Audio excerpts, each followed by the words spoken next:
खाम्फाया जेनखानायखौ मिथिनानै हर-हराव गाबबाय थायो। बिनि रिपर्टआबो जोंनाव फैदों।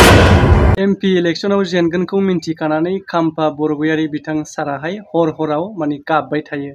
नैबेबायदि बाथ्राखौ बुंदों इएम रनजित बसुमतारी बिथाङाहाय। दा बिनि सोमोन्दैनो नोंथांमोननि गेजेरावहाय दा आङो भिडिअखौ जोबनायहालागै होफिननो थांगासिनो दङ। दा नोंथांमोननि गेजेरावहाय आरोबाव फिन गोदान भिडिअ लानानै फैदों, जाय भिडिअखौ नोंथांमोना जागायनायनिफ्राय जोबजासे नायलांगोनखौ आसा खालामो। दायो जाय भिडिअखौ नोंथांमोननि गेजेरावहाय आं लाबोदों, बेनि गेजेरजों सोरबा सोरखौबा स्पेसियेलि सापर्ट खालामनायनि बाथ्रा नङा, एसे खौरां हिसाबै नोंथांमोननि गेजेरावहाय फोरमायनो सानो बा फोरमायनो गोसो जायो जे इएम रनजित बसुमतारी बिथाङाहाय माखासे मैयानि समावहाय जेनाखि बाइक रेलि, गावसोरनि दोलोनि बाइक रेलि खालामनायाव माखासे खोथा बुंदों, जायनाखि थांनाय 17 बोसोरावहाय जेनाखि बिपिएफनि हिंसायारि बेफोरबायदि खामानिया जोबनानै दायो सान्ति फैबाय, नैबेबायदि बाथ्राखौ बुंदों। आरो बेजों लोगोसे मोनसे इम्पर्टेन्ट जागोन बयनिबो थाखाय नैबे बाथ्रायाहाय, जाय बाथ्राखौ बिथाङा बुंदों खाम्फा बरगयारी बिथां साराहाय जेनाखि बिपिएफनि सानैसो बिथांखौ नारसोमथारनायावसो बिथाङाहाय दायो नैबेबायदि समावहाय बिपिएफनिफ्राय बिजाथि महरै बा एमपि महरै बिजाथि गेलेनो जिहेथु गावखौ जेनगोन होननानै मिन्थिखागौ, अब्लाबो बिथाङा गेलेनांगौ बायद' जादों पार्टिखौ फोथांनानै लाखिनांगौनि थाखाय।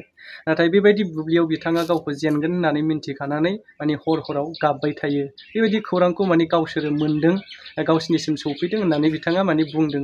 थारै बाथ्राया नंगौ नङा बेखौ जोङो सियरि बुंनो हायादे, मानो होनबा राजखान्थिनि बिथिङावहाय बेबायदिना सोरबा सोरखौबा बेबायदि बाथ्रानि गेजेरजों दान्थेलायनाया जाखायो। दा नैबेबायदि थासारियावहायनो आरोबाव फैबाय थानाय जिखुनु नैबे एमपि इलेक्शनाव बिथाङा जेननानै फैबाय थानाय जेनाखि बिटिसि इलेक्शन जाफिनगोन, बेवहाय बिथाङाहाय खाम्फा बरगयारीया इउपिपिएलआव जयेन जानानै फैबाय थानाय समावहाय 14 नं चिरां दुवार ब्लकनिफ्राय बिजाथि महरै गसंफिनगोन, नैबेबायदि बाथ्राखौ बिथाङा बुंदों।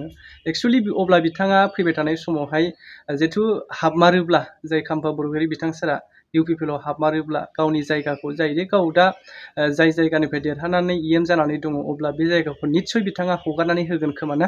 बेबायदि बाथ्राखौ बारै बिथाङा दानिल' बाथ्रा नङा, बुंबोबाय थादों चिरां दुवारावहाय जेनाखि जायगाखौ हगारनानै होनाय गावनिखौ। दा सोरखौ सोर मा बुंनो ना, राजखान्थियानो बिदिनोसै होननांगौआनो जाहैबाय। जोंथ' आरो मा ना, बेफोरनि सायावहाय फोरमायनोसो हायो। सोरबा सोरखौबा रायख्रेबलाबायनो, सोरखौबा बुखिख्रेबलाबायनो राइट्स गैया जाहैबाय।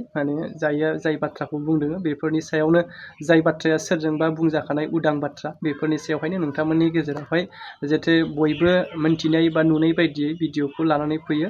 दा गोलावथार बाथ्रा बुङा, नैबे भिडिअखौ नायलांदो आरो लोगोसे कमेन्ट खालाम। सिडली बियाब एलएसि 31 नं जि सिडली बियाब, बेवहाय मोनथाम हानजाजों लानानै एनडिएनि गासै 9जनता बाइक रेलि जोंहा दिनै दङ। बे बाइक रेलिनि मेइन उद्देশ্যआनो जादों थांनाय 17 बोसोराव बिपिएफआ जोंनि गेजेराव जा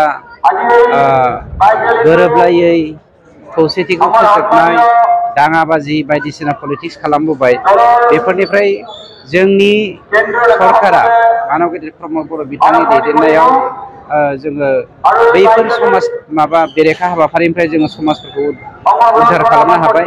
बेनिखायनो दिनैनि दिनाव एनडिएनि जानानै मानब गेदेर दिनैनि प्राइम मिनिस्टार नरेन्द्र मदि बिथांखौ 3 खेबनि थाखाय प्राइम मिनिस्टार खालामनायनि थांखिजों जोंनि इउपिपिएल दोलोनि बिजाथि जयन्त बसुमतारी बिथांखौ एमपि हिसाबै देरहासार होनायनि मिजिंजों दिनैनि बे बाइक रेलिखौ लानाय जादों।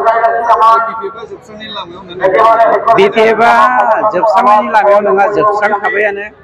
एमपि इलेक्शनाव खाम्फा बरगयारीखौ बिपिएफनि सानैसो मानसि थाबावनायखौ खुनुरुखुम रैखाथि होनायनि थांखिजों केन्डिडेट होदों।